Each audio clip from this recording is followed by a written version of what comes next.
Well, the wait is over. Israel's stranglehold on American politicians is finally being exposed. And of course, who would be exposing it? None other than Candace Owens. So we discussed yesterday how we all kind of know who JFK, but we keep doing this weird song and dance in America, like no, it's awkward. We don't want to say, well, things are adding up. And we've always known, we weren't really waiting for the release of these files to vindicate us. It's very clear. Why else would you lock something down for this long? It's very clear who was involved. And the weirdest song and dance and all that we're all doing at the moment is pretending that RFK Jr.'s unflinching loyalty and, quite frankly, his fear of saying anything negative about Israel is not bizarre. This administration is fully compromised. I noticed as soon as he appointed Marco Rubio, I was like, what is going on here? That makes no sense. And then he went and criticized Thomas Massie and called for him to be primaried. That was a huge red flag. Then you have Kennedy coming out and saying that October 7th was a Holocaust. This crazy deporting students, legal immigrants, because they're critical of Israel, because they're writing op-eds against the genocide? No, this is crazy. This is an Israel first platform. This is not what we voted for. We were against war. Now suddenly we're fighting Israel's wars. We were supposed to end foreign aid, and instead we've canceled all foreign aid and given Israel more foreign aid than ever before. And for what reason? Because they're our greatest ally? What have they ever done for us? What has Israel ever done for the United States of America except trick us into going to war in Iraq for weapons of mass destruction that weren't there? There is no question whatsoever that Saddam is seeking and is working and is advancing towards the development of nuclear weapons. No question whatsoever. There were no weapons of mass destruction. They said there are weapons of mass destruction. I was against the war. Believe that a clear connection between Saddam and September 11th must be established before we have a right to prevent the next September 11th. Well, I think not. The Iraqis did not knock down. It was not Saddam Hussein that knocked down the World Trade Center. Okay, nobody really knows why we went into Iraq.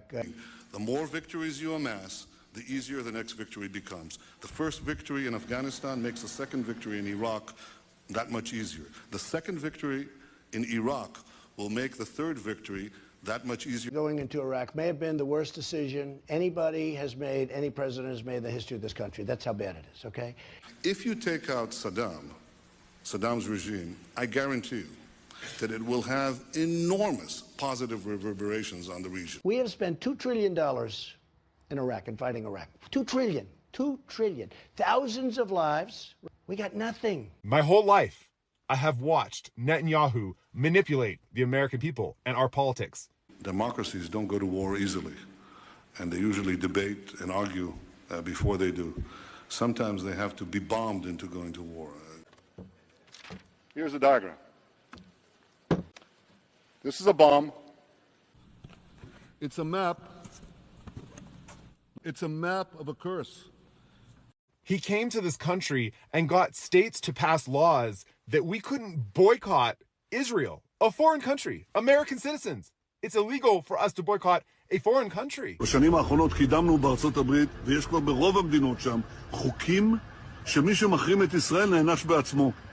אז זה לא יעזור להם, אנחנו לא מתרגשים מזה, ואנחנו נלחמים בזה. Absolute insanity. That's what I've been railing against this entire time. And now Trump is in full support of this. They are terrified of Israel. Terrified.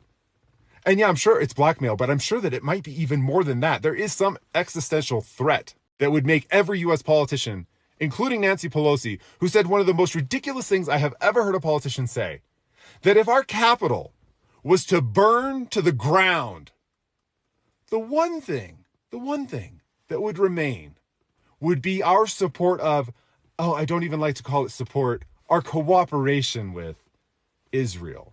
If this Capitol crumbled to the ground, the one thing that would remain is our commitment to our aid, and I don't even call it aid, our cooperation with Israel. What an unholy load of shit. Congratulations to all the people out there who aren't influencers and had the balls, like myself, to lose parts of their audience and come out and admit, nope, we didn't vote for this. This isn't right. And you should always hold politicians to task. We should have no politicians that have allegiances to foreign countries running our country, sending our money overseas.